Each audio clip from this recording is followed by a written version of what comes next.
Thanks, Christine. A little tap to say good morning, everybody. And we've started what looks to be a really exciting agenda. Wake up in the back row. Although we are not live streaming, we're recording this morning.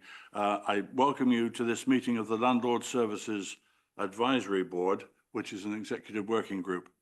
My name is Paul Rivers, and I chair this meeting jointly with Terry Dobney, who is the leader of Waverley's tenants panel.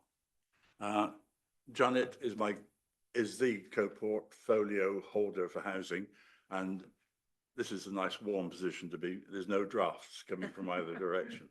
Strongly, anybody else who wants to take over, let me know. Bit of hot air, though. Oh, that's true. That's true. What we do every meeting is to run round people's names and say who you are, and that makes it into a nice, friendly meeting. So why don't we start with Janet, and we'll move on round. Janet Crowe, co-portfolio holder for housing at Waverley Borough Council, and also Godalming Town Council. Rod Blackmore. I'm a board member, tenants panel member, and chair of the customer experience group. Good morning. Rob Stratford, member of the Landlord Services Board, vice chair and treasurer of the tenants panel, and treasurer at Oxford Ridge Redevelopment Committee since 2012.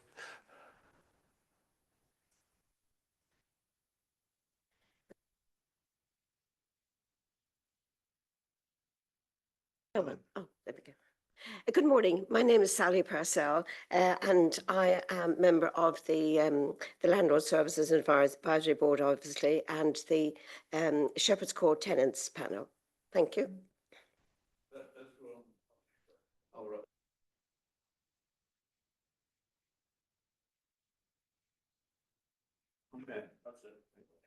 My name's David Phipps. I'm just a recent member of the Tenants Panel, and here as an observer. Thank you very much. My name is David Williams. I'm a council tenant. My name is Norman Bullen. I'm a council tenant. Yeah, good morning. I'm David Hollingsworth. I'm the Antisocial Behaviour Officer for Waverley Borough Council. Good morning, John Rabini. I'm County Borough and Town Councillor from Hazelmere, and I obviously sit on this panel. Good morning. I'm Jackie Keane, and I'm a Town and Borough Councillor for Critchmere in Shottermill, Hazelmere. Good morning. My name is Andrew Lawton. I'm a Town Councillor for Farnham and Waverley Borough. Thank you. Good morning. My name is Alan Morrison. I'm a Parish Councillor for Cranley, and I'm also a Waverley Borough Councillor for Cranley West. Morning, folks. Julian Hickson, Strategic Director of Housing, Communities and Environment. Thank you. Good morning, everybody. I'm Annalisa Howson. I'm the Assistant Director for Housing. Good morning. I'm Hugh Wagstaff, the Head of Housing at Waverley. Good morning, Sharon Thompson, Service Improvement Manager. Hi, I'm Steph Aves, the Special Projects Officer. Morning. Morning, Matt Alexander, Housing Operations Manager. Hello, I'm Adrian Bryant, Contracts Manager for Response Repairs, Voids and Agent Adaptations. Oh, good morning, I'm Anna McGee. I am the Housing Service Improvement Officer for Complaints. And I'm Candice Keat, Financial Services Manager and Deputy Section 151 Officer for Waverley. Well, that's great. There's nothing quite like a good party at 10 o'clock on a Thursday morning. Thank you all for that. Christine, do we have any recorded apologies? Sorry, we have none. And any declarations received prior to the meeting? We have none. Anybody have any declarations? That's excellent. Good. So on to item 3 on our notes of the previous meeting. There'll be some pickups in this that Hugh and Matt will do during their actual presentation. One of the things that I had a little problem with, but that's only because I have lots of little problems with everything, was in right to buy. In the notes, the last sentence in that section was, it was pointed out that sales had been affected by the cap being reduced. In terms of right to buy, it's a discount cap, so there is less discount, so it costs you more to exercise your right to buy. And I had to struggle with double negatives with that. But maybe when Candice deals with the pound, shillings and pence, as it was, we can pick up on some aspects of how we are budgeting for right to buy. Just a little thing. Excellent. Christine, any questions from the member of the public? I see none received, is that right? There are none received. And no formal questions from the board? None received. Okay, right. So for order, I'm looking to move item 9 to before item 7, so that Hugh just has one big long run through. But we'll start with number 6, item 6, which is Hugh Wagstaff's, our head of housing, his head of service report. Hugh. Okay, just a couple of points. We have agreed to extend the meeting by 15 minutes because of the high number of items on the agenda. Just, yeah, okay. And then the second point, just clarity of the point that you just raised. I think we just need, in terms of the accuracy of probably the minutes, it says it's pointed out that sales had been affected by the cap. I think when Candice comes to paper, we assume it will be, if the sales will be affected, be reduced. We don't know if it is or it hasn't affected yet. In fact, we've had a spike of applications just before the deadline of the reduction of the right to buy. So it's just to clarify that. And I guess that's not a surprise, is it? Right. So, sorry, carry on, Hugh. So really picking up from matters arising mostly from what was said at the last meeting, the outcome of the regulator of social housing inspection is still due at the end of February. It's just to say that we are working on what we've learned on the issues that came out of the inspection, and we are having weekly monitoring meetings on the critical issues that were identified. Sharon in particular is preparing a single service plan, bringing all the action plans that we had in preparation for the inspection, and that will be finalised when we know the outcome of the inspection. And the plan at the moment is for that then to come to this meeting in April to see that single plan. The other thing we talked about last time was about our bid for Warm Homes Social Housing Fund bid. The government is just still telling us it's going to be early 2025, and we've got that in the forward plan to come in March. There was an issue about links to documents and videos. We had a discussion about that, and it's just to confirm we will ensure that when we provide links to documents and videos, we will ensure that everyone has access to those links and to those documents.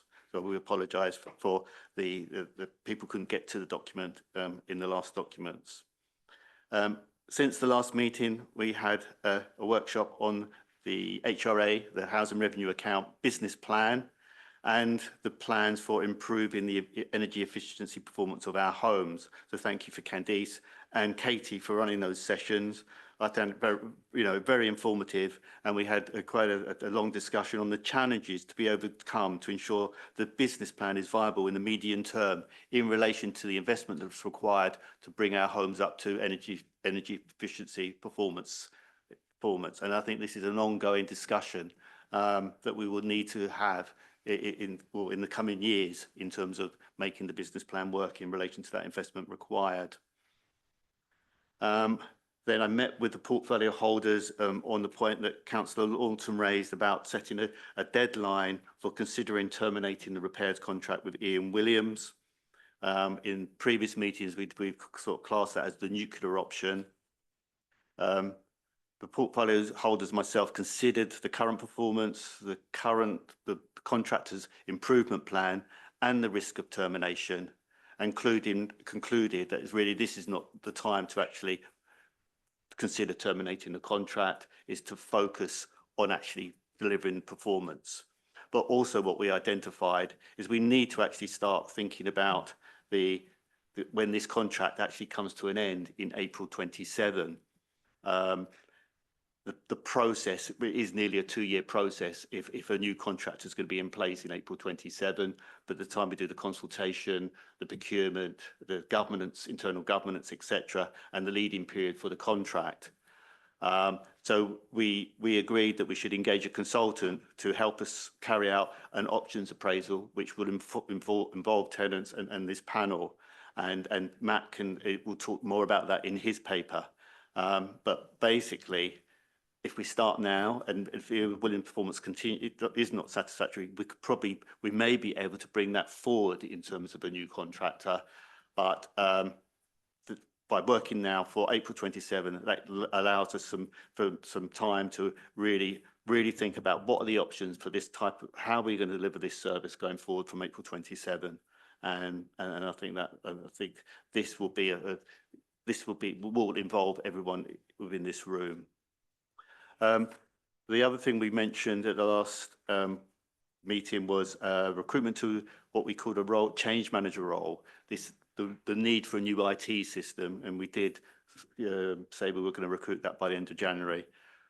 Sharon's been thinking about the role. We've had a number of meetings, and I think we said, because we have advertised this role twice and not been able to recruit to anybody, and we thought we just need to rewrite that JD. So Sharon's carrying out that, looking at that, and we should hopefully have a new JD by the end of February and be able to give a timetable at the next meeting when we can recruit to that post. I mean, it is critical that I think in terms of our long-term plans, we get someone in that role as I say, we have discussed quite a few times about the IT system, and this role is critical in that. So, Chair, that's the end of my update of the things that have been happening since the last meeting and any issues arising from the minutes. I don't know if anyone's got any questions. Thanks, Hugh. Andrew? Thank you, Hugh, for the update, and particularly for the points I raised. And obviously, we'll discuss that further later on. I'm just a little concerned that you still won't have a new job description, which you've decided you need to revise until February. That just seems to be an awful long time, since I know you've been trying to recruit for probably the last 6 months, if not more. Yeah. I do take a part. I suppose my specific target was to report back to this meeting at the end of February, where we are. I don't like to put Sharon on the spot exactly when we would have the JD, but I think we would definitely have the JD and a plan in place with a timetable when we can recruit to that post. I think that was the point I was trying to make. We're not waiting to the end of February. Sharon is actively working on that JD. As I mentioned, the end of February, because that's when we will next meet. We really agree that it's an urgent. It is a priority now to recruit to that post. We do take your point. Thank you. No more questions? Then please put up with me. We move to agenda item number 9, Housing Performance Dashboard Presentation.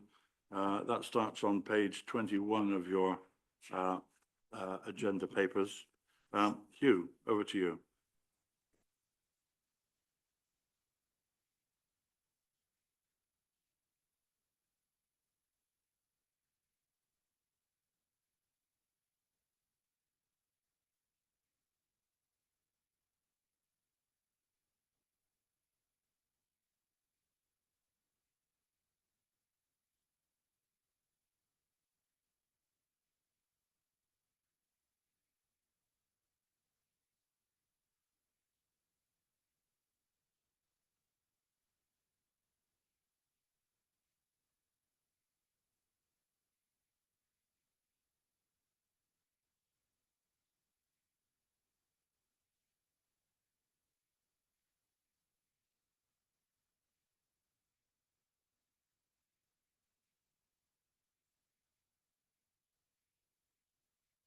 So Sharon, we could try and look in. I can start to talk to because the first couple of slides.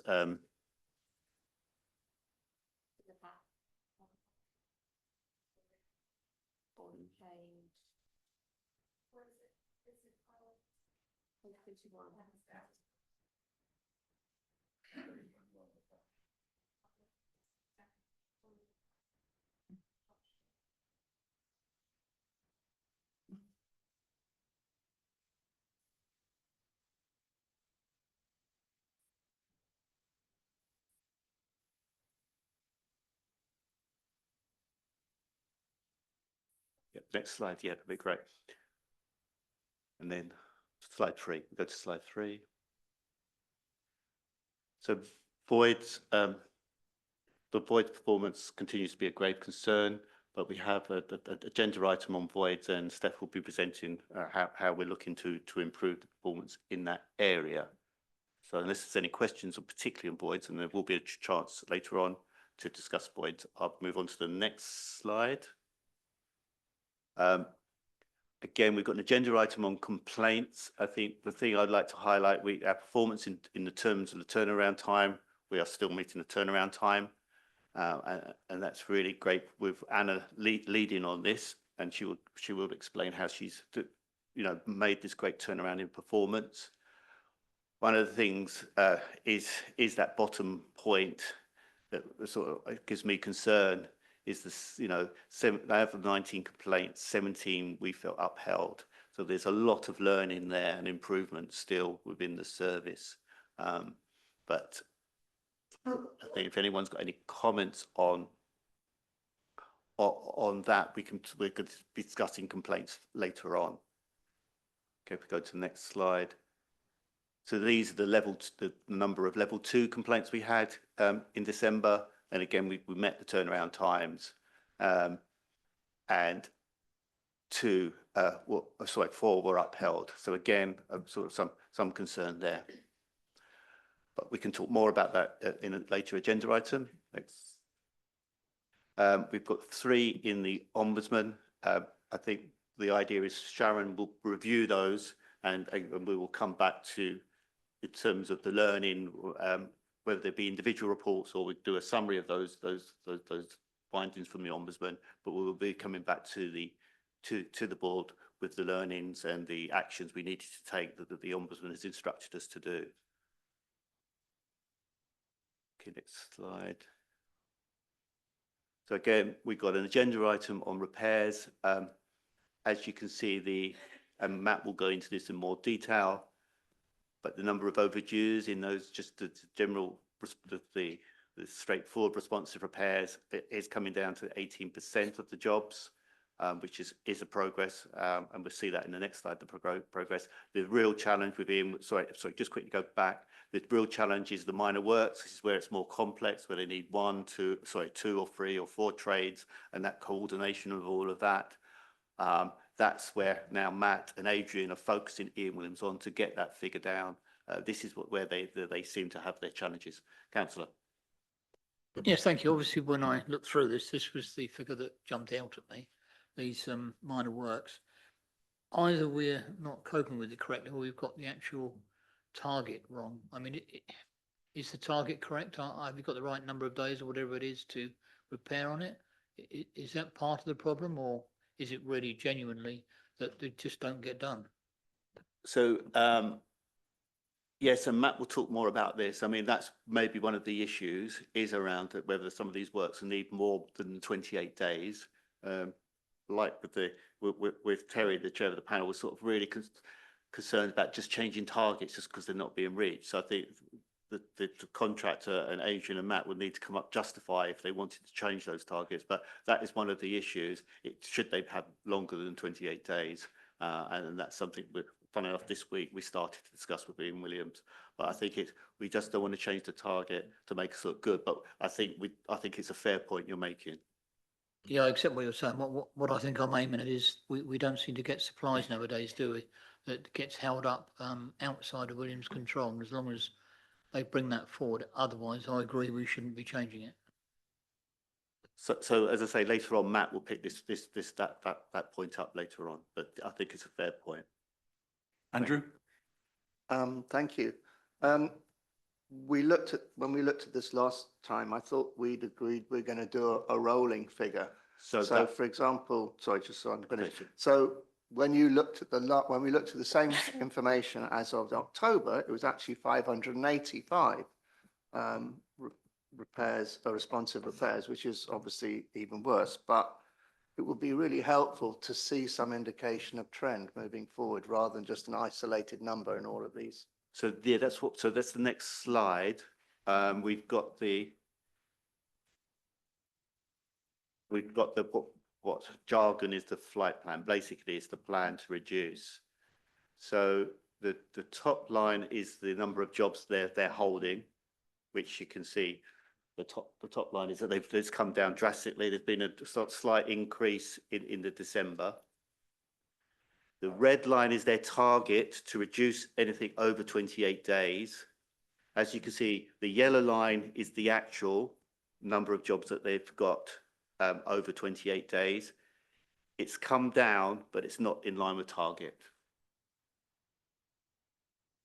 So the brown is the number of jobs they're holding.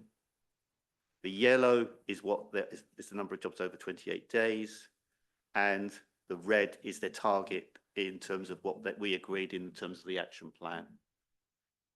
So as you can see, the number of jobs over 28 days has reduced by the 100 jobs, still too high. And this is, as Matt will explain, I'm sort of taking his thunder, this is just phase one of their improvement plan. We expect a lot more, but this was getting through that crisis we had, after the summer, and this is where we are. Are you adding two figures together? Sorry, because if I look at the previous chart, it says 459 responsive repairs, but then on the chart it shows just over 600. So you're adding the 459 plus the 152 on the previous chart. No, so I think it's coordinate. It's the dates. Could just go back to the other graph. So I think the issue is when we're measuring. So this measures at the 31st of December, and then the graph is actually into January. Oh, okay. So apologies for that. Is that okay? So this is really the up to date. So it's not quite coordinating, but we will definitely check the arithmetic around that. But I think that's why there's that spike up and the numbers don't exactly match.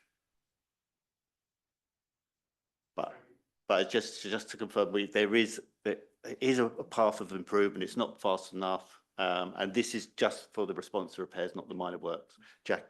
Councillor Key. You can call me Jackie if you like. Thanks, Jackie.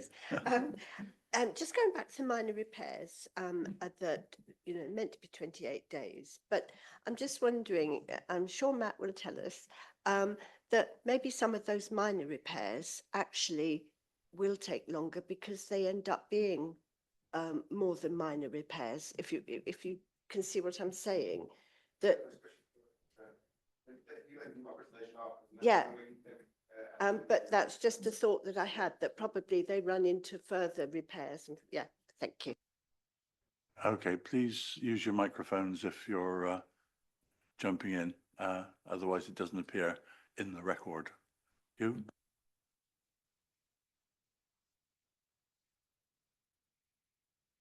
So we'll move on past those slides we've already gone. So we were slide 8, so we're on slide 9.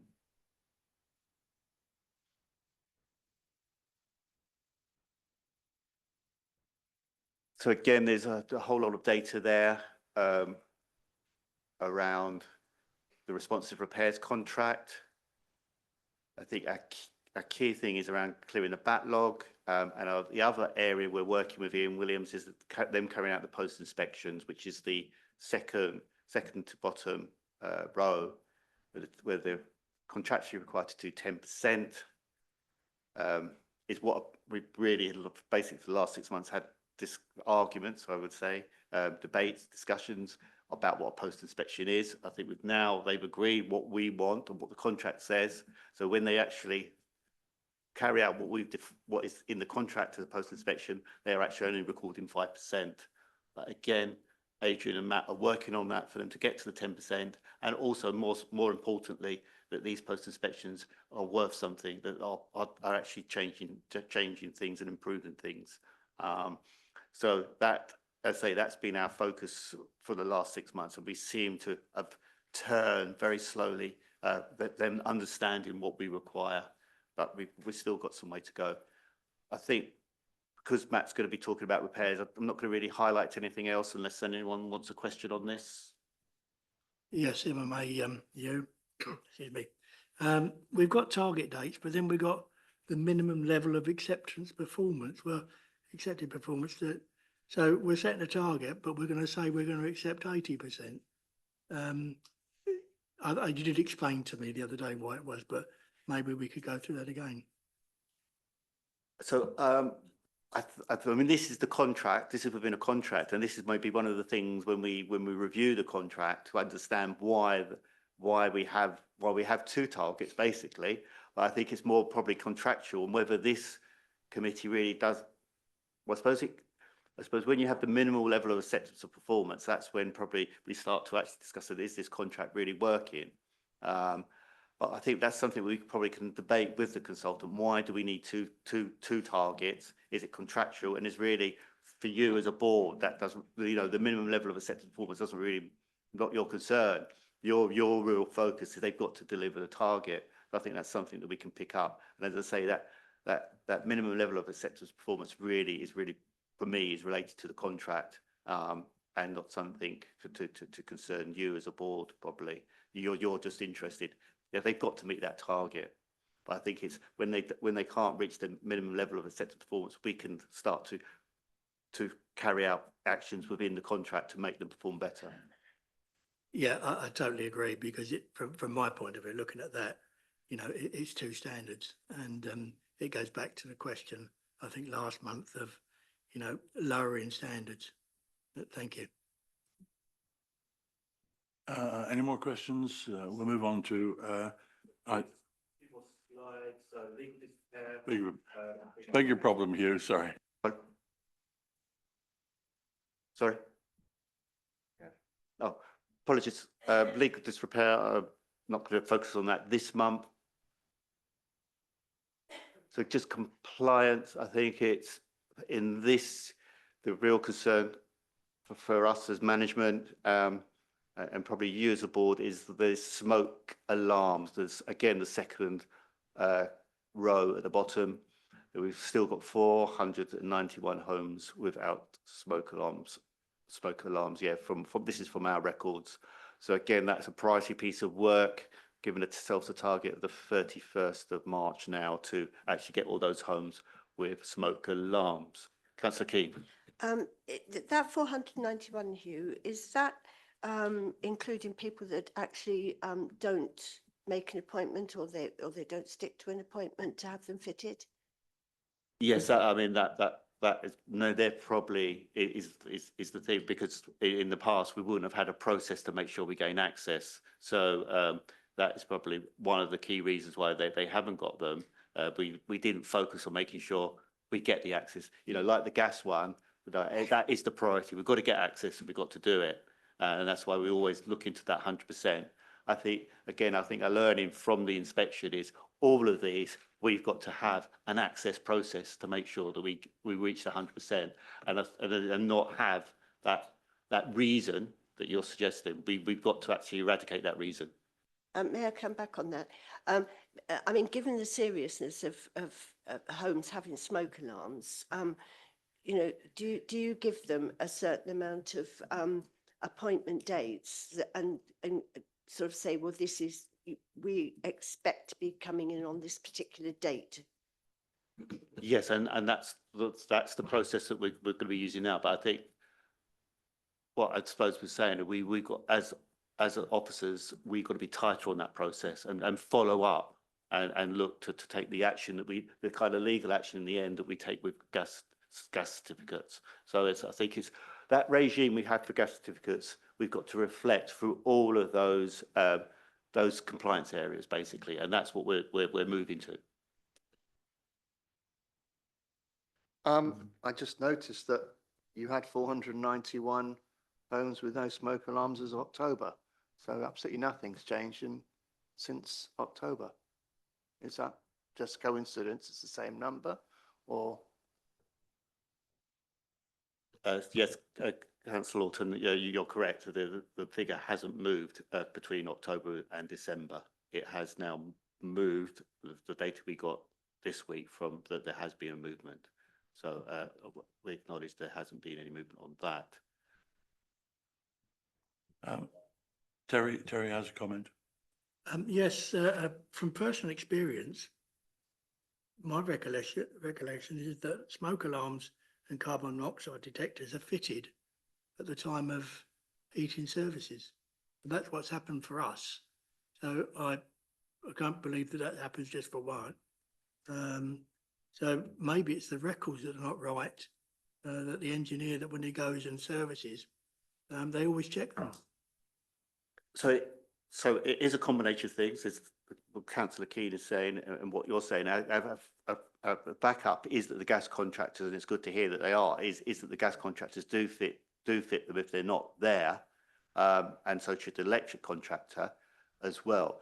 The issue is partly of records as well, but the other issue is not all properties have got gas, so they don't have a gas check on that annual basis. So I think that is partly of the issue as well. So it's the properties without gas that wouldn't be picked up by the gas contractor. Your point.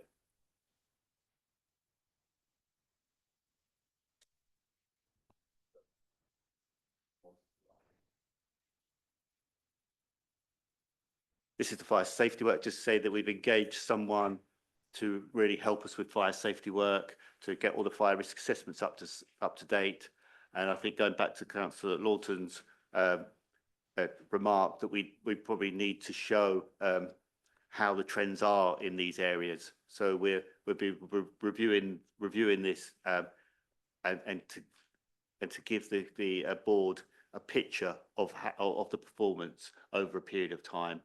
We've recognised that, and we're just doing some work on that. Next slide.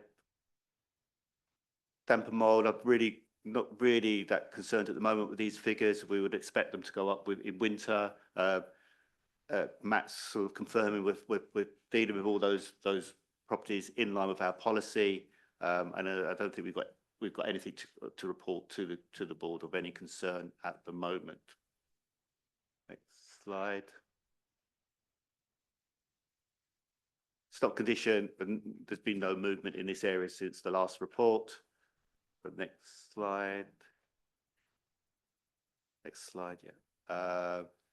Antisocial behaviour cases. We're going to be talking about antisocial behaviour, but this, if you go back to the last slide, 15, just to go back to 15, it's not coming up. Oh, in any case, I would just want you to show that for the volumes of antisocial behaviour cases to give context when David gives his presentation. I think that's the end of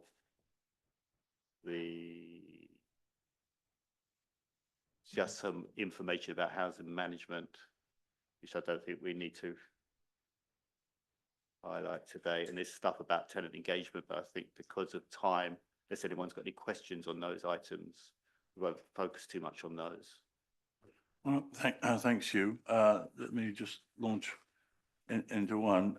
Julian, Annalisa, any one of these keeping you awake at night, or in terms of the regulator of social housing, which of these are we at risk of? Julian? Thanks, Chair. I mean, clearly, I think the smoke alarms is a big issue for us, and it's something that clearly, when the regulator came in, we were talking to them about it. I think the rump that we've got there is the ones that are in properties that are not caught within the annual gas servicing because they've not got gas in the property, so that's the majority of those properties in that particular area. What we did was assure the regulator that we would pick them up, because the only other way they then get picked up is in the 5-year electrical survey. So some of them might wait for some years to be picked up. Then we were going to treat them specially and get round to do them. So we are trying to get to that point where we're actually engaging somebody to go around and just check each of those properties. One of the things I think about that number is not necessarily, from what I recall, that they don't have a smoke detector. It's just that we can't verify that we have one, or that smoke detector may be out of date.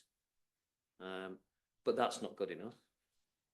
We need to make sure that they all have a verifiable and acceptable smoke detectors. So that's the piece of work that we are following up, to try and make sure that we don't wait for the normal 5-year cycle for those people who don't have gas and electricity. So clearly, that's something that Hugh, Annalisa and I will be picking up, just to see where we are with progress on that one. Thanks. Jackie? Thank you, Chair. I'm not sure whether this is the right place to raise this, but looking at the rent income on page 38, the rent loss due to empty homes seems quite a lot. That's obviously due to the amount of time it takes to turn the home around.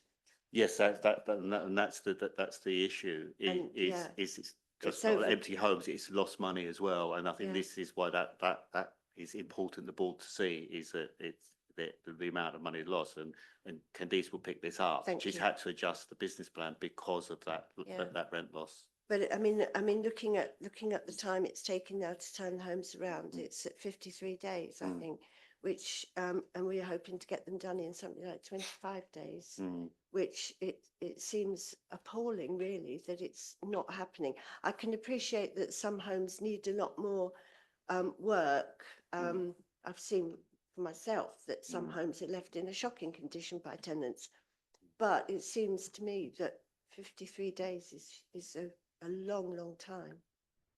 I think we agree with that, and you'll see later on the work that Steph has done to identify where those gaps are, and I'm afraid it isn't just to the amount of work. So there are other process issues, but Steph will go into that into a bit more detail in a minute. Okay, thanks you. Thanks, Jackie, for that. Moving on to item 8 on our agenda then, which is report on learning from Q3 housing complaints. Who's picking this up? Anna, right.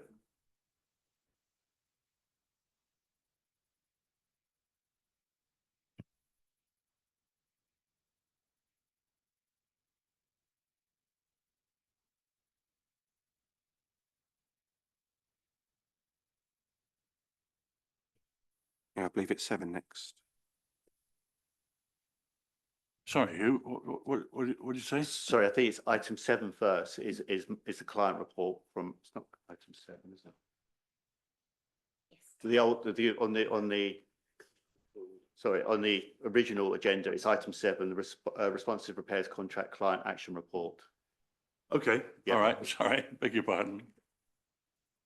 Matt, over to you. Thanks. So I'd just like to give you a brief update on the responsive repairs contract action plan, which was developed and presented to the SAB in July last year. And that was following an executive working group investigation into the housing maintenance. It covered 5 key areas, which was contract management, IT systems, customer service, roofing jobs, and subcontractor management. So I'll go through those in a little bit more detail, and please have some questions during or after.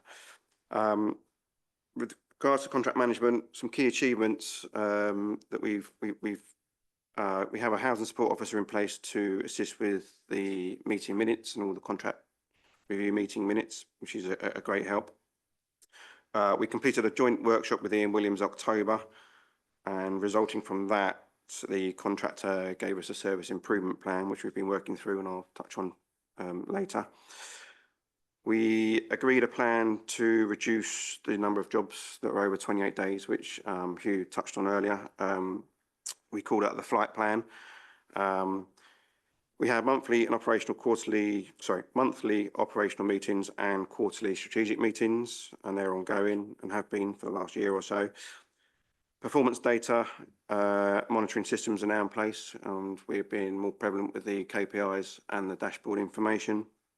And a contract management culture is being embedded across the service, both with Ian Williams and Waverley, and how we manage Ian Williams. So I said we hold quarterly meetings, and they're more strategic, and operational meetings monthly. They do focus on the monthly KPIs, repairs, minor works, voids, A&A, commercial and subcontractor issues, and also complaints and customer service. And we are using a more formal contract route with regards to dispute resolution and problem solving, and that may include compensation, etc. So following a workshop we held with Ian Williams in October, they did present us with an improvement plan. One of those particular areas was what they called a flight path. And as we've mentioned before, that was basically to drive the number of jobs that were at that point over 28 days, which is the maximum. I think at the time that was around about 30% of all jobs that were in progress were over 28 days. And their flight plan was to reduce that to less than 10% by early January. Didn't quite make it. I think we're about 11 or 12% at the moment. So there has been, you know, to give them their credit, there has been a drive, and they have reduced it significantly, and we're continuing to monitor that. So their flight plan basically gives us a weekly update. So I get that every week, and it's the number of jobs in progress, the number of that are over 28 days, and their sort of their path towards getting these to below 10%. We did note at the time that that didn't include minor works, so we have a separate minor works flight plan. And unfortunately, this was back in October, November time, they didn't really get hold of the minor works. There was lots of discussions, lots of talk, lots of promises, but it didn't really, nothing came into fruition. So they have had a restructure. They've been working quite hard on this over the last number of weeks, and they presented to us this week a revised flight path. So they've got about 150 jobs currently that are over 28 days, and their flight path is to complete 15 a week from this week. They will be presenting that each week to us, so we'll have a weekly review and a weekly monitor to see how that's going. So by mid-March, that should be down to sort of business as usual and below, or where their target should be. So as was noted earlier, minor works are what we would class as more complex jobs. Now that may mean in value, so higher value jobs. It could mean that there's multiple contractors involved, so there could be 3 or 4 different contractors to complete the works. So they are still based under 28 days, so that is still their target. But obviously, if there are complex works, that may then creep over to 28 days. But they have to apply for an extension of time, which is something that we haven't probably managed very well, and we need to manage that with the contractor. But it doesn't escape that their target is still at the most 28 days. The flight path, as I said, the improvement plan was done in October. We've had some conversations over the last couple of weeks about revising that and updating it. So I've got a meeting with Ian Williams next week. So we're going to be looking at the phase 2. So the phase 1 was achieving jobs under 28 days. So that was the maximum. So we need to be achieving their target. So which is 15 days, or jobs 7% of jobs under 28 days. So that's the next phase, and we'll be working on that, and hopefully we can present that to you in the next couple of months. But we'll be sort of moving forward that very, very quickly. So we don't want to just basically be happy with 28 days. We still got to aim towards the target. Another area is post inspections. Again, we've continually challenged Ian Williams with post inspections. We don't feel they've been given us the assurance that they've been either completed, the numbers that they should be completing, or where they have completed, that they've been carried out effectively. Again, to Ian Williams' credit, they have tried numerous options and had various different people doing this, and they are doing what they can. The system is clunky and it's very paper admin, and they do recognise this. So I think as of this month, they're moving to a digital format for post inspections. They've also got a full-time non-working foreperson, which will be doing the majority of their work will be post inspections, and they've got 2 other forepersons as well, which will carry those out. So we'll be monitoring that closely. We'll continue to challenge, and we can report back to LSAB in the next couple of months to see how that's progressed as part of their revised flight path. We carried out a bit of an internal project on the customer services and what orders were actually raised to Ian Williams. So we want to be fair and reasonable to Ian Williams and ensure that the jobs that they are getting are either jobs that they should be doing. So there's not anything in there that, you know, isn't really in their remit. The jobs that they do get, that the information that is provided is efficient and adequate, so they can actually have that a goal of going out first time and fixing it. So if the information that they're provided at the beginning is poor, then you know that they're not going to be able to, or they limit their chance of repairing it first time. And also where jobs have been raised that actually are tenant responsibility, so they shouldn't really be raised to Ian Williams. So I did a sort of a project over the month of October, looked at every job that was raised during that period, and I actually challenged about 40 jobs just for that month about whether they should really be raised. There's always exceptions to the rules, etc. But, you know, 40 jobs really shouldn't have been raised to Ian Williams. So again, we have to be fair and responsible and reasonable to actually to Ian Williams. Transactional surveys. You may or may not be aware that we carry out transactional surveys by an independent consultant. They're done, or they're only tenants that have had a recent Ian Williams repair. So this is only Ian Williams, by the way. Only tenants that have had a recent Ian Williams repair are contacted. They're asked multiple questions and they're scored. And they could be about the time taken to complete the job, first time fix, attitudes of operatives and communication and things like that. We had some concerns that it's a joint venture between Ian Williams and Waverley, so we both pay that consultant 50-50, but there was didn't have the assurance that they were actually looking at it and dealing with the communications that was coming back, you know, the recommendations that were coming back, and they're generally mostly the same sort of trends: communication, time taken to complete the repair. They were the general trends. So we've set up a quarterly meeting with Ian Williams to review those once we get the feedback from the consultant. We do need to interrogate the data a bit further. So a lot of these questions, or some of these questions, can be about tenant perception. So, for example, the question may be about, did it take too long? But we need to understand, did Ian Williams, for example, do the job within their timescales, within their KPIs, but there were other factors that may have increased that length of time. Likewise, a first-time fix, numbers of jobs are never going to be a first-time fix. If we're plastering and we're painting, you can't do that in one go. So there's going to always be jobs that are multiple visits. So again, it's just making sure that the tenants do understand that. IT systems is one of the other areas. We have developed, or we've successfully interfaced the 2 systems on stage 1. So it's a legacy system, and we're now on a ROC platform. I'm sorry, it doesn't really mean much to me, but so it has made some improvements in the time taken from when we raise a job to Ian Williams, that they get it in seconds. Previously it was minutes, and that was causing some frustration and delays, obviously, but that is now much better.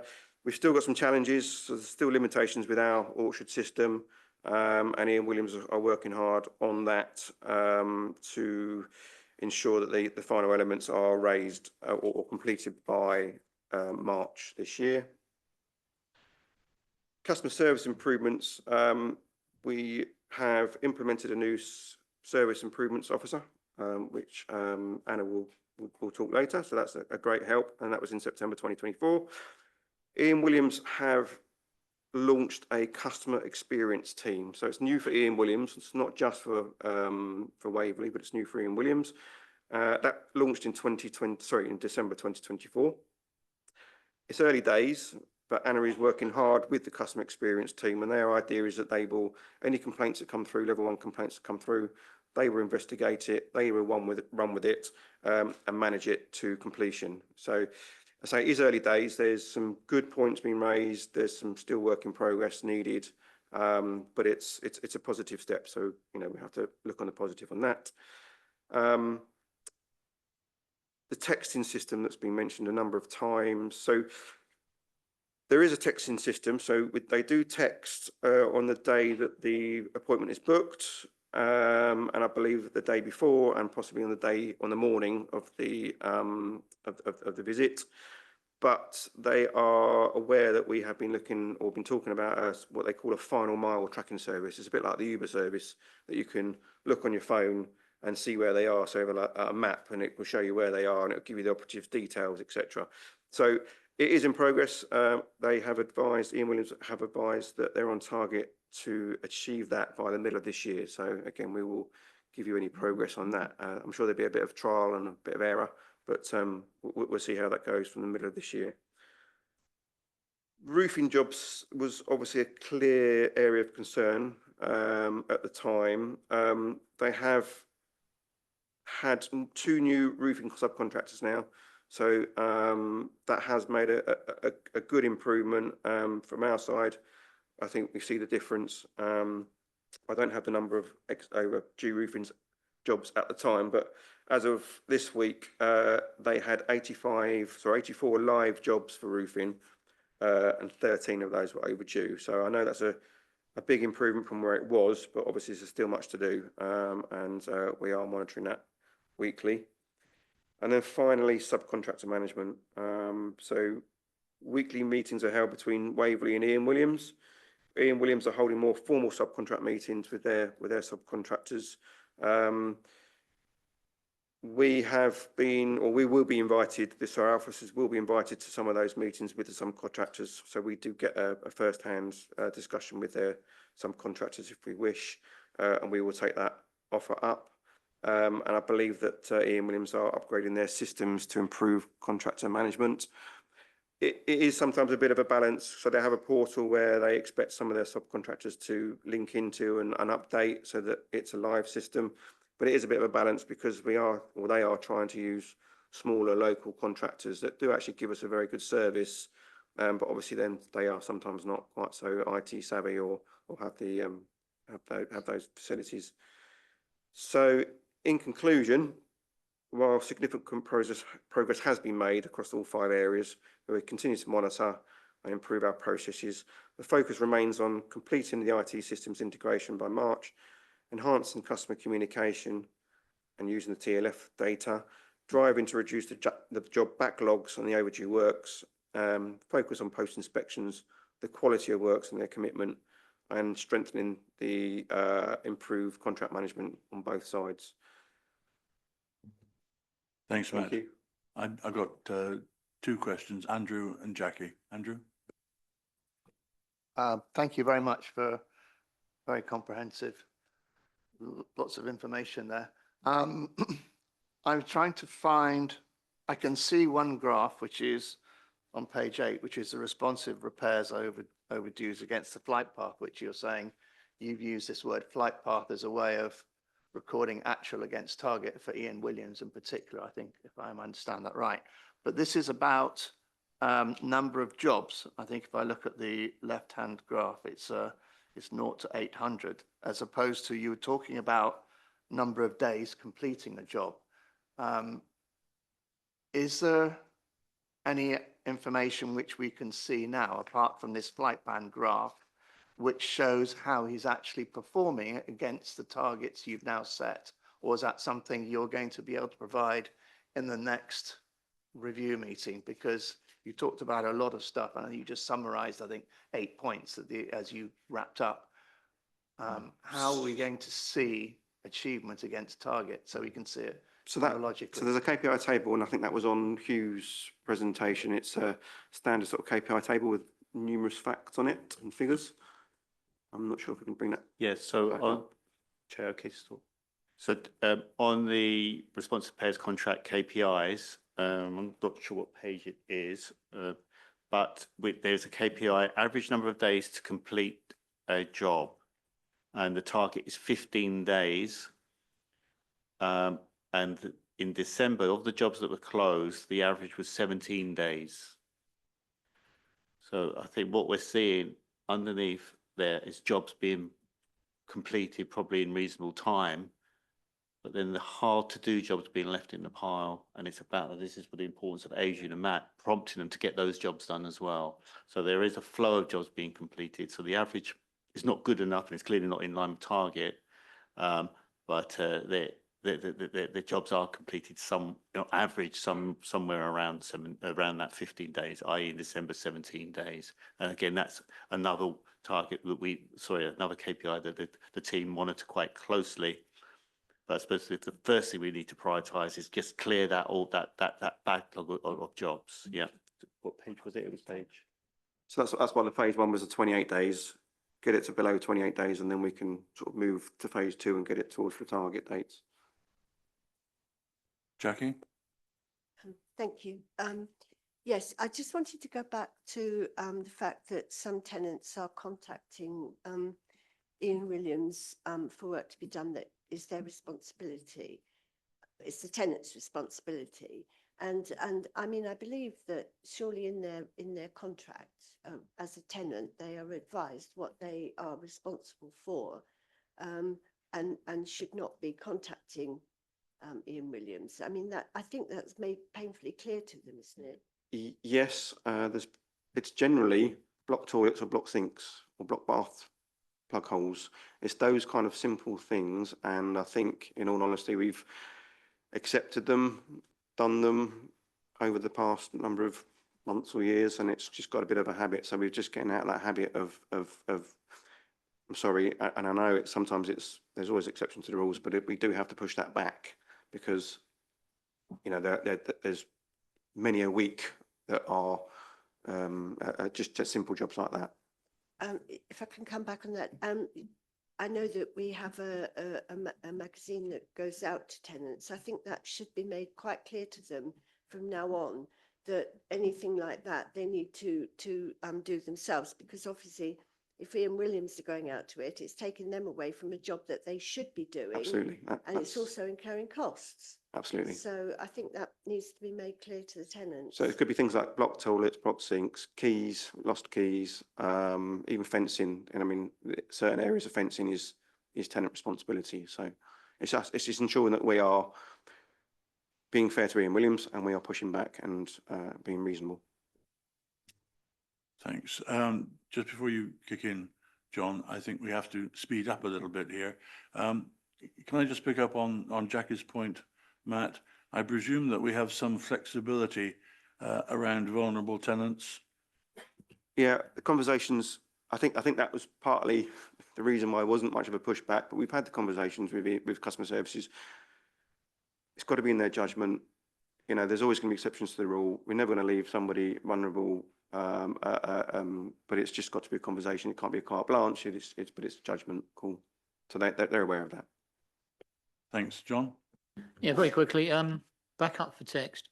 I see you're using text to make sure that people are aware of when somebody's coming. However, a lot of our tenants will be elderly, may have vision problems and or hearing problems. I myself don't always see text because it just beeps and that's the end of it. Have you got a backup system if they don't answer, or how do you contact them? So, I mean, the text is to continue to inform or prompt the tenant to remember that they're coming. I mean, one of the problems with the text is there's not full information. It doesn't actually clear what they're talking about. So it's important in terms of trying to make sure tenants remember and that they're in, but it doesn't, if someone doesn't receive text, it doesn't mean they don't get the service. It's just they're not getting the prompt, a reminder that Ian Williams are coming. Do you see the point? I mean, I'm trying to make. It just helps the tenant remember and to actually plan for when they come in. Obviously, not everyone's got a mobile phone. So if there's no mobile phone on the system, then it's just going to be the telephone calls. But again, it's one of those things we need to look a bit more detail in about the number of missed visits and recall. The missed visits, because there are quite a few, I don't know the number off the top of my head, but there are quite a few when we do turn up, or we in Williams do turn up and no one's at home. So is it because they've forgotten? Is it because, you know, we haven't reminded them enough times, etc.? So there again, there is some tenant responsibility to make sure that they are available when appointments are agreed.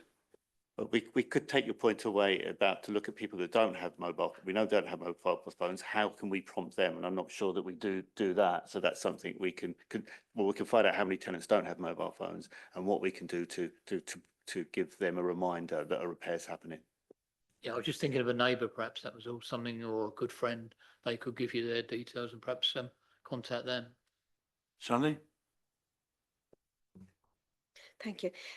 Well, I think in Matt, actually, I think some difficulty may occur when elderly people, I know I'm in that category now, but very elderly people, actually, they don't have good hearing.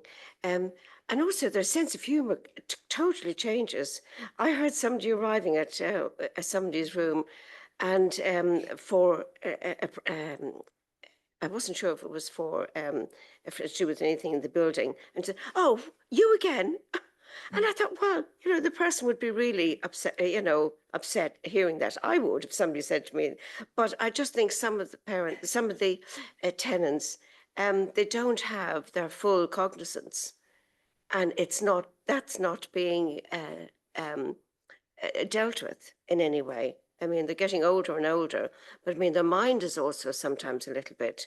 So this actually affects on the people who call around to actually, to help them and to fix their problems. But they don't know how to communicate. And I think COVID actually made that worse. That's all I want to say. I think we have a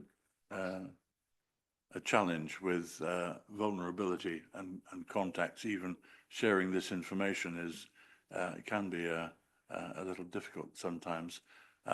Hugh, quick Just go back on response? just quickly on Sally's point. We are arranging safeguarding training, and I think we'll ensure those your points are incorporated in that training. This is safeguarding for the operatives. We'll ensure that's incorporated in terms of make that general awareness that they should have about vulnerable people. So thank you. Thank you for that, everybody. So unless I'm thoroughly mistaken again, Anna, I think we move on to agenda item number 8, report on learning from Q3 housing complaints. Anna, thank you. Oh, thank you. So I'll just do a brief report. In Q3, 100% of level 1 complaints are responded to within the 10 working day target, and 100% of level 2 complaints are responded to within the 20 working day target, which is fantastic. Compared to the same period last year, there's been a 50% increase in the number of level 1 complaints received. So we are experiencing a higher volume. You can see from the report that I have included a breakdown of complaints by service area, and the majority of complaints relate to repairs. Going forwards, we now need to focus on learning from complaints to improve the service. Because of the vast number of complaints, we are able to get a lot of learning outcomes from these, which is really useful. With this in mind, we identified some key areas of focus, and these fed into the complaints action plan, which is available. These included working with our contractors to improve complaints handling, as Matt touched on with the Ian Williams team for customer experience. It also included delivering refresher complaints training handling to housing staff and carrying out 5 policy audits based on complaint trends to assess compliance and identify gaps for staff training. Those were the main points from the report. And if anyone has any questions or comments about the complaints action plan, I'd like to open up if anyone would like to say anything. Alan? Just a sort of quick one. I mean, I was sort of wondering, well, let me give an example. One tenant showed me his new bathroom. He now has a wet room. He didn't want a wet room. He just wanted a shower. But they've also removed his radiator. And I'm just wondering how we actually sort of sort out what has to be done in the first place. I mean, and again, in this particular case, I said to him, are you wanting to make a complaint? And he said, no, I don't. He said, I've got a sink that's on level and various other things. He said, the tiling's wonderful. It looks superb, apart from the wonky sink. But he said, I just never wanted a wet room. And I certainly would love a radiator after I've had my shower. You know, So I just wonder who made the decision of what actually happens, and also the fact that some tenants do not want to complain. I wonder if they're sort of wondering if it would sort of threaten their tenancy or something like that if they complain too much. So I was just wondering how that happens.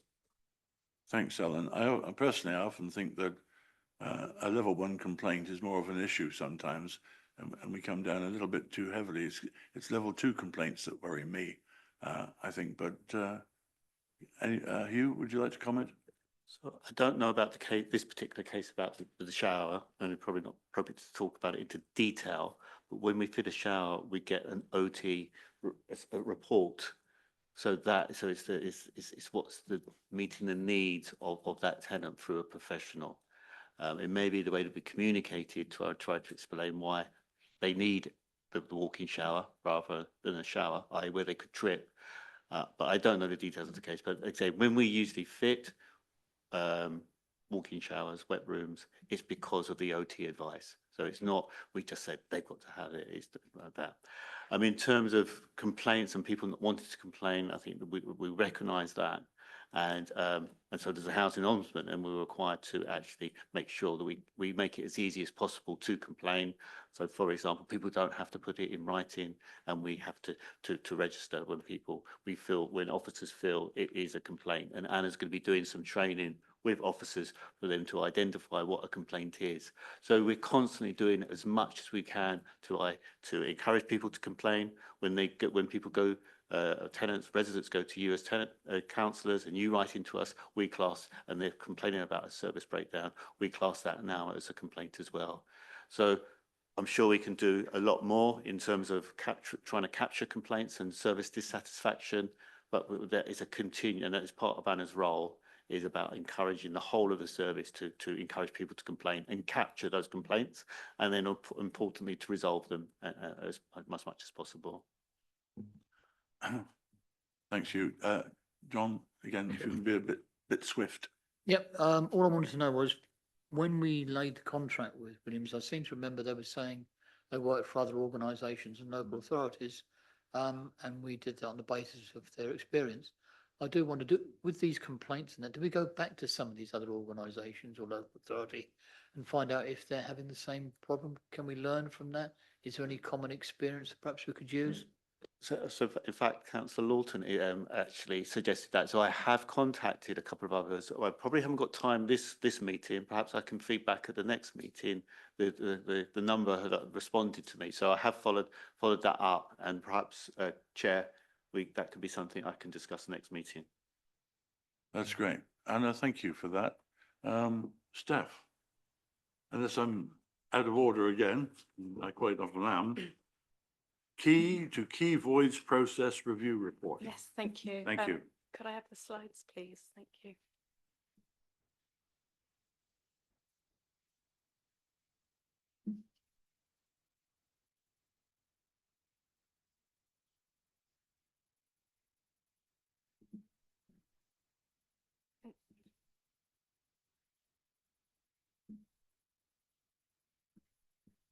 Okay.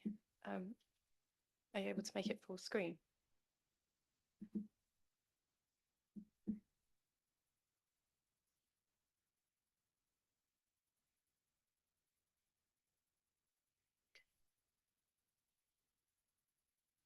Okay.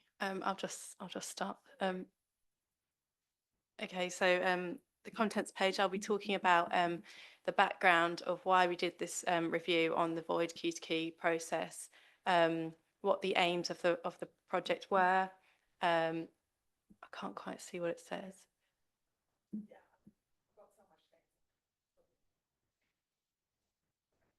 Okay. I'll then show you the current process and timescales. Then I'm going to look into where the delays actually occur and why they occur, and then go through the highlights and the recommendations. Next slide, please. So the background, the key to key process refers to the period of time from which the property becomes vacant until a new tenancy for the property begins. The target time is 25 working days. Current performance has been consistently and significantly higher. It's 53 working days in December. This has been identified as a key concern for members of the Landlord Service Advisory Board and, of course, officers and senior management. The high turnaround time has many negative impacts, including delaying providing homes for people with a housing need, rental loss, and inefficient use of resources, in turn impacting overall efficiency and quality of service and experience. Next slide, please. So the aims of the review were to understand the current ways of working, to identify the inefficiencies, what and where they are, and to provide suggested actions to streamline the process, enhancing performance and reducing relet times. So the next slide shows the current process. I know it's really small and you don't actually have to be able to read it to see that it's very complicated or complex, with many steps involved in the process from start to finish. The horizontal lines represent the different stakeholders and different teams involved. So it just shows and highlights how important it is for everyone to play their part. And if one part goes wrong, then there are knock-on impacts further down the line. The table at the bottom then shows it's more of a zoomed in look at where the delays are. We managed to break down the process into sections or stages, and that's real life data in working days for each month from July to November, highlighting how long each step took. We were then able to cross-reference the data with the visual flowchart to pinpoint exactly where the delays or the most significant delays are occurring so that we can tackle them. So next slide, please. The first key issue is within the notice period. So this is the time between a tenant informing the council of their intention to vacate their property until the tenant is terminated and until the tenancy is terminated and the keys are returned. The tenants can end their tenancy at any time, but must give at least 4 weeks notice in writing, with the exception being following the death of the tenant or an internal transfer. So although the notice period falls outside of the key-to-key process and therefore is not included in the turnaround time measured, it's a fundamental period of time before the void begins. We identified a number of issues that include officers are not consistently logging in real time on the system when tenants give notice. So this is not informing other teams that need to know. As well as that, there's a variation in the length of notice periods served. So we're not sticking to the 4 weeks notice. This has a number of impacts, inconsistencies with treatment of tenants. It impacts on the vital preparation time that we need to investigate repair history or looking into outstanding works or asset data and component parts that need upgrading.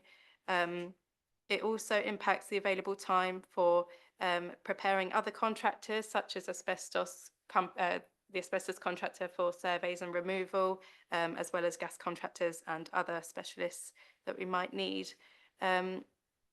It also, if we don't serve the correct notice periods, we're limiting the available time to carry out an end of tenancy inspection, which is a very important stage, which gives officers a heads up as to the level of work required during the void works. It also gives us the opportunity to enforce and reiterate to the tenant their responsibilities to put things right, things that fall outside of wear and tear, so that if the tenant is not made aware, we are not able to recharge them.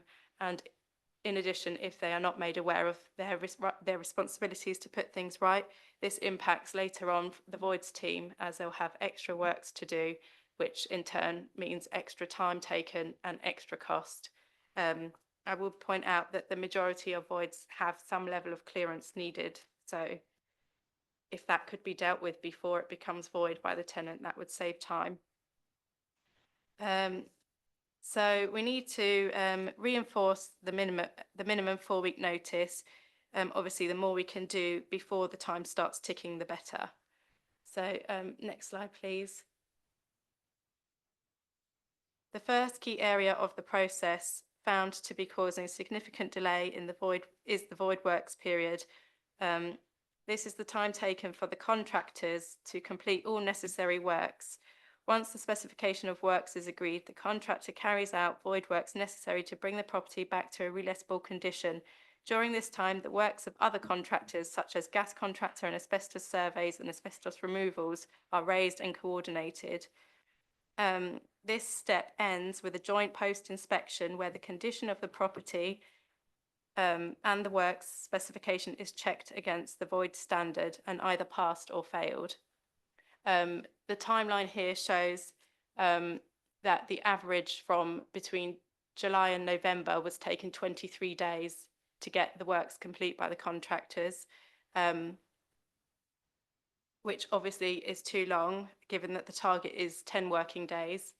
So the reasons, I won't go into all the reasons because they're in the report, but to name a few, it's to do with the extent of the works. We're finding that there's a lot more work than there should be in the voids because the tenants are leaving it in such a poor state when they vacate. Contractor staffing issues has been a big issue, an issue for last year in 2024 that I believe has now been addressed. There's obviously been insufficient contractor management, so we need to ensure that we are holding the contractors accountable. When they give dates, they need to meet these dates and stick to them. We need to be regularly monitoring and undertaking more work in progress visits so that we're, on the case and chasing, making sure that the contractors turn around as quickly as possible. We also need to ensure that the recharge policy is enforced and adhered to. And we need to provide, I've already said, contract management training to ensure that there's tighter monitoring, management and coordination. Next slide, please. The next area causing delay is the stage between post-inspection complete and ready to let. So it's a bit wordy, but it basically means once the property has had its works done and the voids officer has handed it over and checked that it's all okay, before the home choice team can begin viewing and start the lettings process, the property needs to be officially ready to let. This includes having relevant certificates and all snagging items complete. So this is probably the area that needs tackling straight away because there is no reason for any delay here. As soon as a property is handed over, in theory, it should be ready to let. So the table shows the average numbers, the average time in working days it's taken each month to just get the property ready to let once it's handed over, which is much too high. So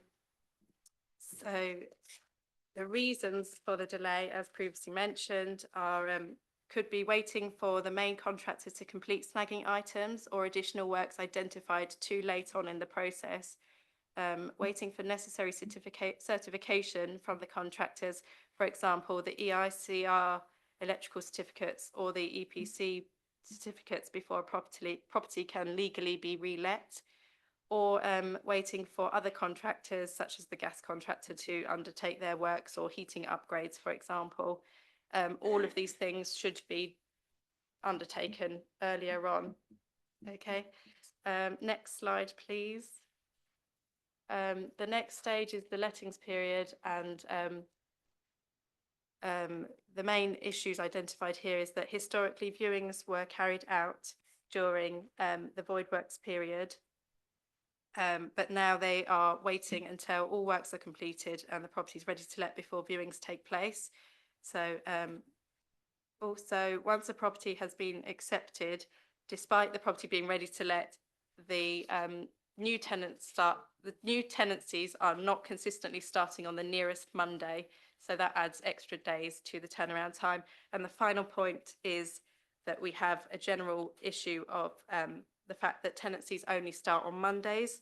So if the property was ready on a Tuesday and viewed and accepted on a Wednesday, the actual tenancy wouldn't start until the Monday, adding on additional days to the turnaround time. So we need to look into doing any day tenancy starts.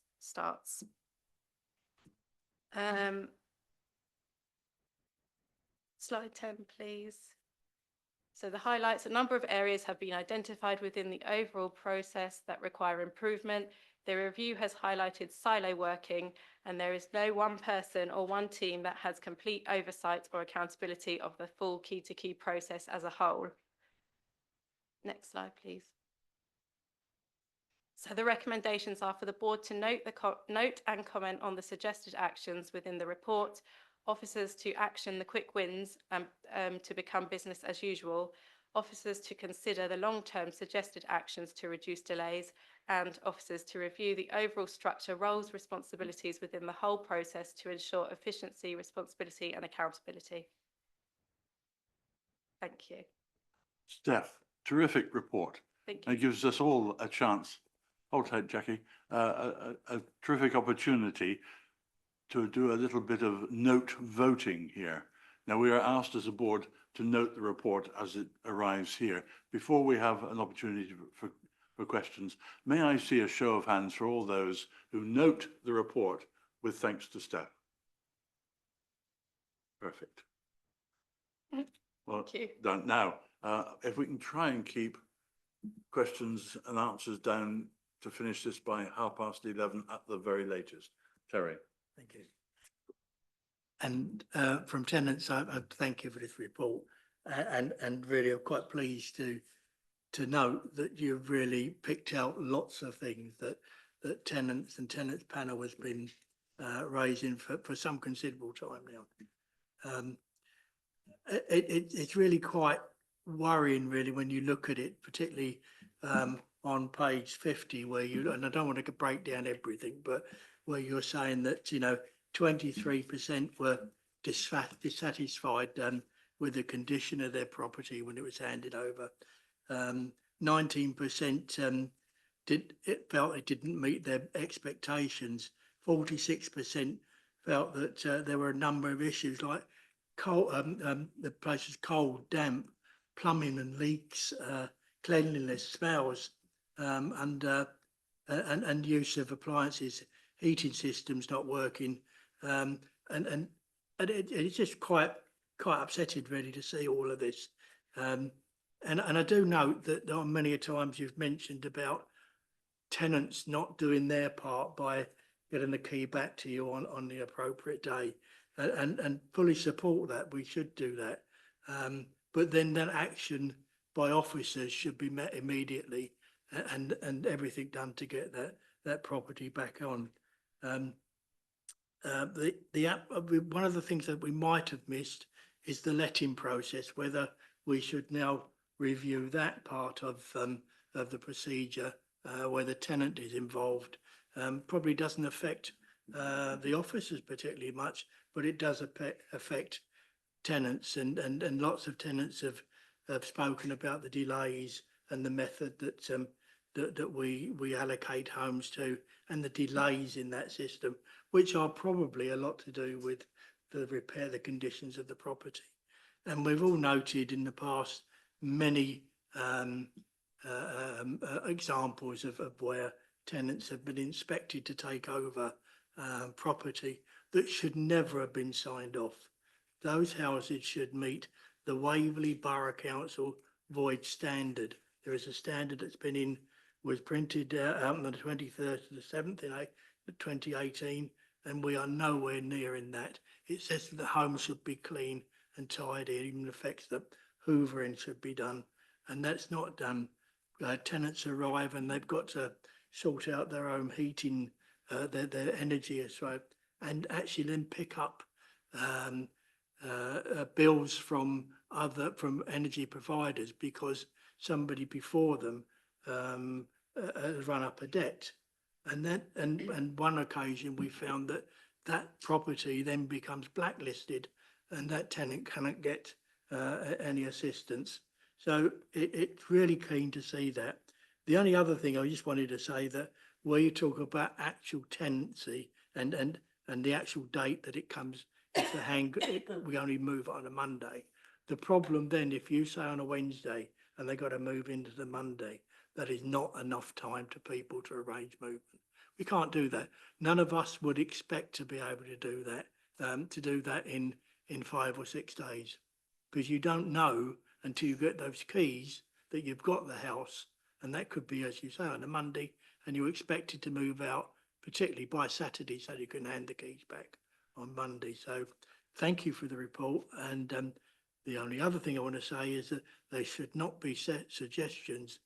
They should be the limited standard, at least to that standard. And they should be directive and not suggestions. Thank you. Thanks, Terry. I want to move on as quickly as I can to the next bit because we're short of time. But last question from Julian, or comment from Julian. Yeah, I appreciate we haven't got much time, Chair, but thank you. Can I just say I agree entirely with everything that Terry's just said. The survey, I think that we've looked at there shows that we're not getting it right. I think we need to revisit the void standard. I think we need to look at the whole lettings process as a whole, because it isn't just about void property management, it is about lettings. Whenever we let a property to someone, it is their new home. It is not just, we let stuff all the time, it's our business. But for the person moving in, it's often something they don't do many times in their lifetime. It's their new home, it's the start of a new journey for them. And we need to remember that. And we need to make that central to what we do. And if I was moving into a new home, I would not want repairs outstanding. I would not want to have to sort out a lot of the stuff that you're talking about. I wouldn't want 2 or 3 days notice. And we need to look at that. And increasingly as well, a lot of our tenants, it's unfortunate, but a lot of our tenants are more vulnerable and have less resource these days than they used to have. So I think we also need to be revisiting our void standard quite quickly, which I'm keen to do at both councils. And considering whether we should do things like making sure that all properties are decorated, all properties are carpeted, whether we should be being able to supply white goods, for instance, or furniture packs, that side of stuff, which we haven't done in the past and which not all residents might want, but whether or not that is something that might actually be beneficial in the future. It doesn't cost much more, but we sometimes get caught up in the idea that we must let properties as quickly as possible. We must. But we must let them to a good standard, and we must let them to people they are someone's new home. We should not forget that as part of the process and make sure that is a joyful experience for them. And we need to put that central to what we do. Thanks very much, Julian. That's well said. I want to move on now to Candice, because we're nicely 15 minutes behind schedule. Thanks, John. Apologies, David, for letting you sit here prior to your next one. Candice, you're going to present a review, as it's written down here, for us to comment on the proposed budget, including rent and service charge increase, capital works programs and growth bids. The working group, the LSAB, didn't get this report until a couple of days ago. And I understand why we've had problems right the way through in getting this information. And essentially it comes back to thank you, government, for leaving it to the last minute. And Candice has been working throughout Christmas. She had no washing up to do because she didn't do any cooking. Candice, if you can cut to the chase on this, to leave 5 minutes for David to summarise what he spent the last couple of years working on, I would appreciate it. Candice.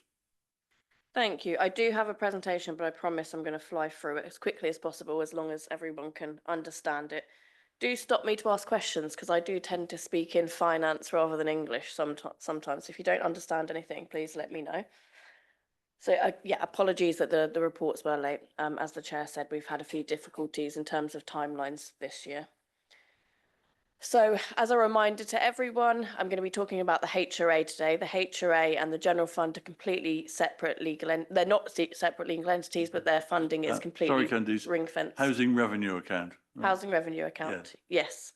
So we're not going to be talking about the general fund today. So I'll move on to the next one because we've reminded that before. So in terms of the inflation forecast that we've put into our business plan, we've got 2.5% for 25-26. This is going to impact across the board repairs, maintenance, IT and staffing. Our estimated impact is around £500,000 for those costs. We've got a core capital programme that we're presenting in Annex 5 of the report. So in 24-25, we had a programme of 9.6 million, and we're upping that to 11.1 million in 25-26. So that's going to include 2.7 million for kitchens and bathrooms, 2.3 million for boiler replacements, £500,000 health and safety works, and 1.1 million for the social housing decarbonisation fund. Full details are in Annex 5, and if you do have any questions you'd like to ask after this meeting, just conscious of time, please do let me know. I'm always available. So probably the one we want to talk about the most here, rent. So the budget in 24-25 was £34 million. The current rent standards says that the allowable increase is CPI plus 1%. So September CPI is 1.7%, and we plus 1%, which gives us a maximum increase of 2.7%. And that is what we are proposing for 25-26. One of the other adjustments we've had to make, and you might remember last year if you were here, it was a 53-week rent year. So that's going back down to 52 weeks for 25-26. That's probably really tiny. I'm going to summarise and say this table is available in the report. What this shows is the average weekly impact for that 2.7%. And it also shows the additional income we receive for 3 different options, really. So 1%, which is kind of the standard we look at, that gives us £85,700. 1.7% gives us 149,000, and up to the 2.7% that we're suggesting gives us 486,000. What you'll see is how big an impact that actually is over the 30 years. There's a huge difference between 1% at 16 million and 2.7%, which is our proposal here, at 36 million. So when you roll that out across 30 years, it really is a huge impact. The second, one of the sort of the biggest suggestions we're making here is in relation to service charges again.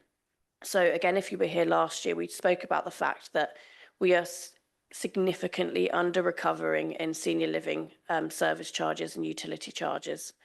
I think when we presented this last time, we were under recovering by 110%. So that means that the tenants are effectively paying half of what it costs us to pay for utility bills. Recognising that we can't just double something and expect people to afford it, we are again suggesting that stepped approach. So we're looking at a 20% increase for heating and electricity charges for 25-26. A smaller increase in service charges, though, of just 1.7% for 25-26 to put that at a point of recovery.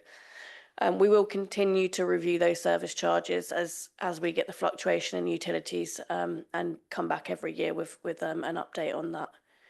In terms of debt, so back in 2012, as a quick reminder, we had to take out £189 million of borrowing in order to purchase our stock. That's called self-financing.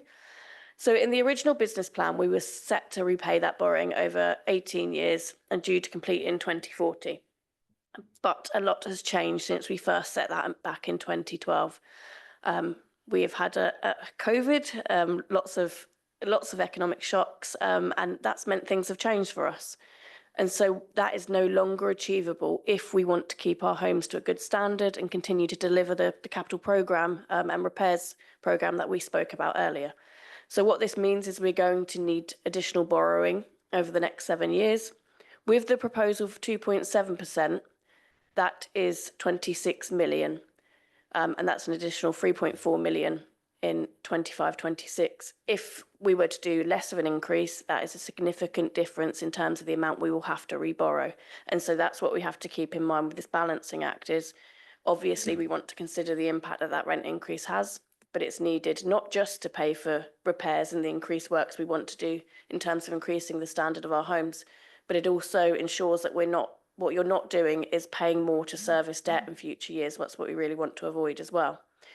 So this graph there just shows how we're sort of shunting down the debt repayment payments. So the original profile is there in blue. You can see it was due to drop off just there a few years earlier than we're now proposing. So it's not a huge change in the original plan, but what it does is give us that breathing room we need in order to carry out all of the different jobs we need, all of the programs of works that we need in order to keep your homes to a good standard. And eventually that all drops off and the business plan becomes rich. That you'll see that in the 30-year business plan. It doesn't. We haven't considered quite a few things within that business plan yet. And one of those main things is how we tackle climate targets, etc. That's still to be considered. So in Annex 6 of your pack, there is the housing delivery scheme. So we continue to have some really brilliant schemes within the housing delivery programme. And there's 7 million of spend proposed for 25-26. Fees and charges, of which there aren't too many for housing, but we were increasing those by 2.5% in line with inflation. Working balances are forecast to go down to our absolute minimum of £2 million by 25-26. And we have growth items totaling 1.9 million detailed in Annex 3. A big chunk of that is the capital programme that I referenced earlier. So the reports, just as a, again, I'm more than happy to go through reports in detail if anyone would like any separate time, recognising that they're very long. I think that totals 37 pages. But Annex 1 is the business plan, which I've not given you all 30 years of that business plan because it would be pretty large, but I'm more than happy to share that if anyone would like to see it. And then we've got various annexes which show you the breakdown of the variances line by line and the detail of those variances. Then we move on to capital programmes in 5 and 6, and 7 finally is an overview of your reserves within the HRA. That is a really quick whistle top, and I'm happy to take any questions. Thank you. Candice, that's remarkably swift. Thank you very much. Any quick questions?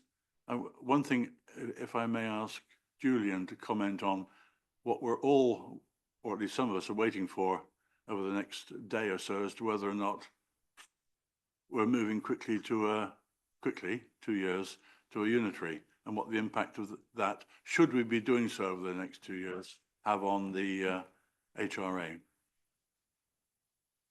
Sure, thanks. Thanks, Chair. I mean, clearly, local government reorganisation has been announced by the government late in December, and I won't go through all of the details, but clearly there's a requirement for all councils that are districts and boroughs at the moment to become unitary councils, and for county councils to maybe merge or to become strategic authorities, a bit like, say, Greater London or Greater Manchester, West of England, combined authority, that sort of area, and have those kind of elected mayoral strategic powers. Now, clearly, that means that we, as a district and borough, will need to become a unitary, and probably become a unitary in partnership with existing other districts and boroughs. Probably at the earliest 2027, more likely 2028 or beyond. But we will, over the next few months, be trying to work out what that means in terms of what that unitary will look like, possibly by March this year at the earliest, to start to have some ideas. Becoming a unitary authority means clearly that that authority is responsible for all services within its area. That would mean in housing terms, obviously combining the housing stock of however many councils came together.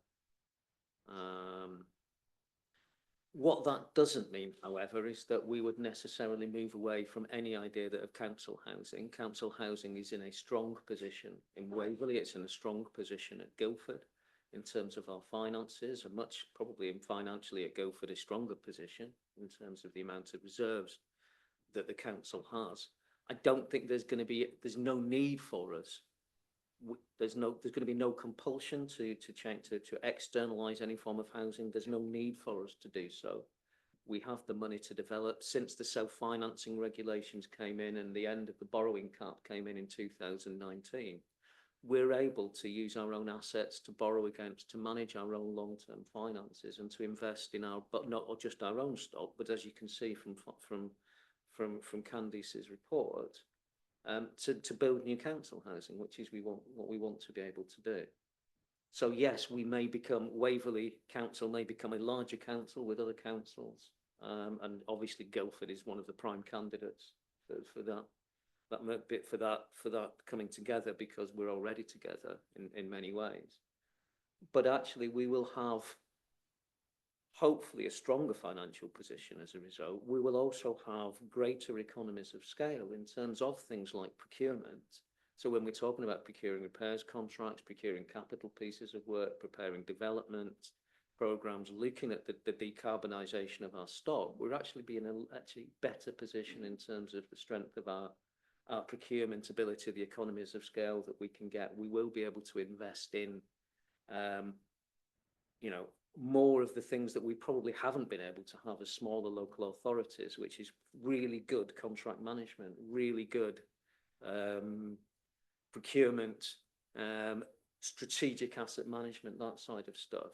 So actually, I think from a housing point of view, it may be more difficult from a general fund point of view, and I'm making no comment on the general fund position of various councils in Surrey. But from a housing revenue account point of view and from a council housing point of view, we will, whatever happens, I am absolutely certain, retain our council housing and hopefully be in a better position. Happy to take any questions about that. Thanks, Julian. I just want to make sure that our tenants will be fully appraised of this, either at the tenants panel, we're at the tenants panel and here, and I'm sure that Terry is pleased to hear that. Andrew, quickly. Thank you, Julian, for that update.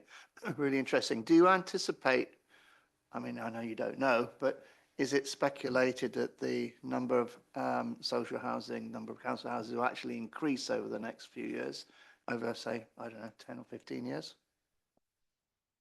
Yeah, a really good question. Thank you. We would like to think so.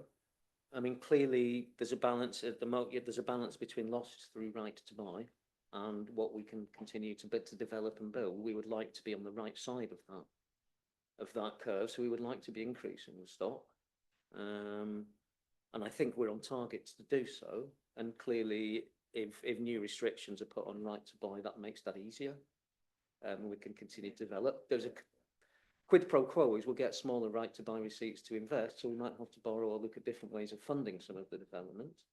But it's always better not to be losing homes from our stock. But I would like to think, yes, that we will be having a net increase in the amount of council housing that we have.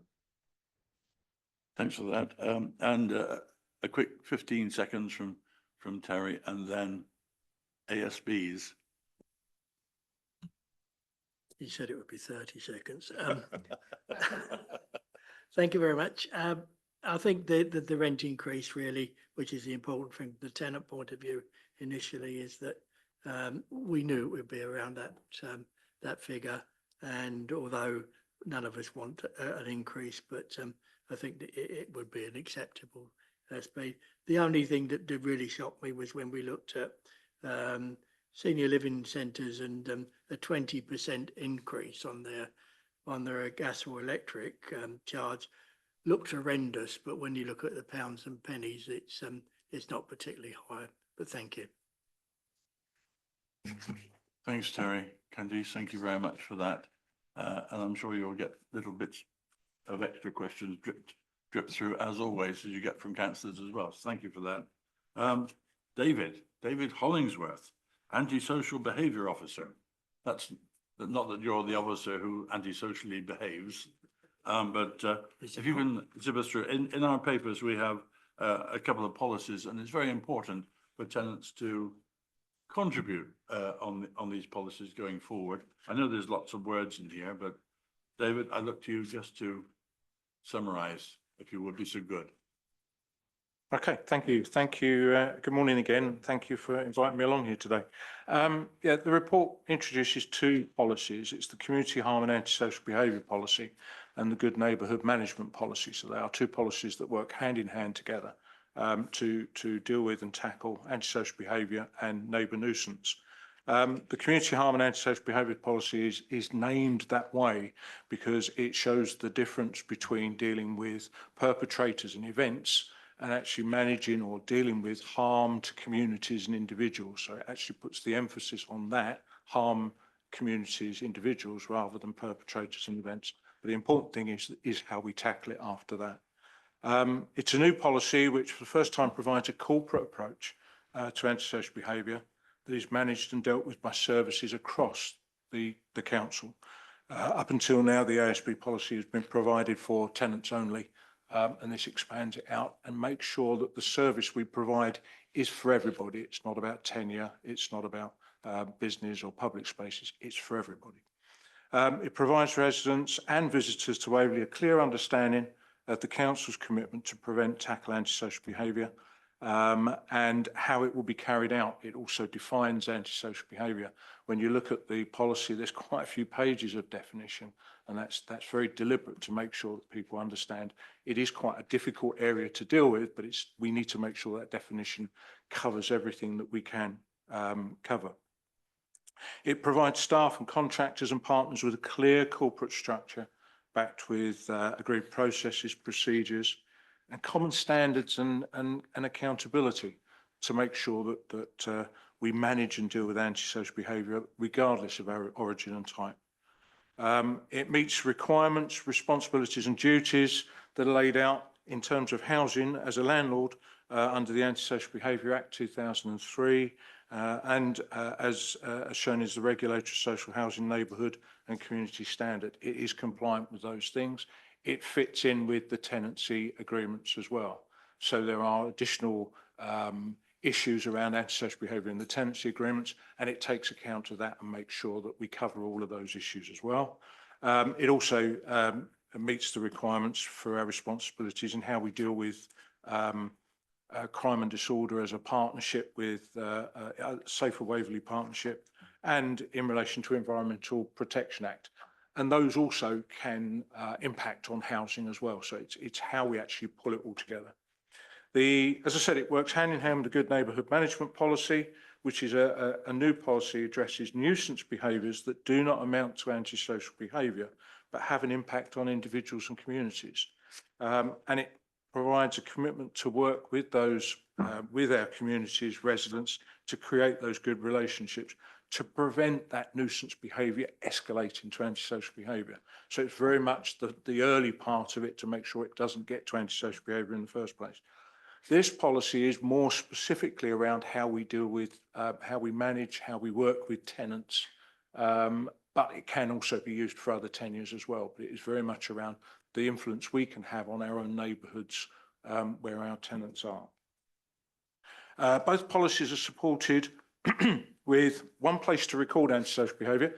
At the moment, we record antisocial behaviour in various different systems, and it can get very difficult to actually manage what's going on in the borough as a whole. So this will actually have one place where it will be recorded, it will be assessed, triaged, and we make sure that we go down the right path with whoever we're dealing with. And it will also be supported by a programme of awareness, skills and knowledge training for the appropriate people in the business. So the idea for me is that everybody in the council will have some awareness of what antisocial behaviour is and how we deal with it. But the more that you're involved in antisocial behaviour, the more the skills and awareness will be added in there.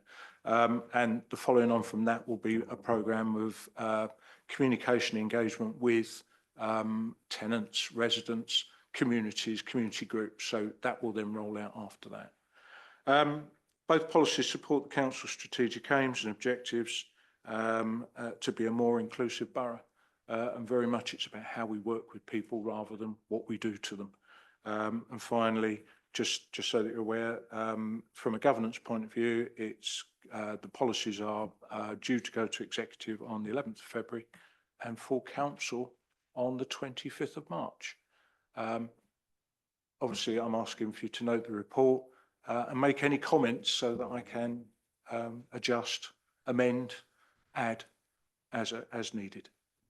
David, thank you very much for that. And it's certainly an opportunity for tenants on this board to contribute from their their own experience. And I take the point that we're looking at prevention rather than cure, if that makes sense. Prevention comes first, then you don't need to cure it. And also something at the tenants panel as well. That's Yes, I mean, we did have the opportunity to review this in December. Yep, fully support it.